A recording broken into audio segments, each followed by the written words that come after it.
Welcome back to Cultivating Contentment. We are on week 12, day 4 of our study, our second to last day before we're all finished. Our topic this week has been a new creature.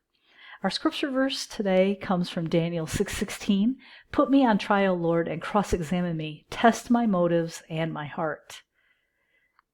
And our quote today comes from Lucy Swindoll. God never calls what he doesn't enable. I believe in striking out and watching him work out the details. Once we start something, a momentum begins that propels us toward completion, but it takes really wanting to do it to get started. There's no drive-through breakthrough in life.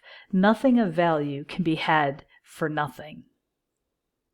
How many times have we heard, if you want something, you have to work hard for it? Same thing here, right?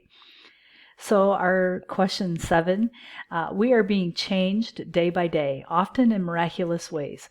What is our end goal according to Philippians 2:5? And question 8, how does Paul describe our transformed life in Colossians 3:10?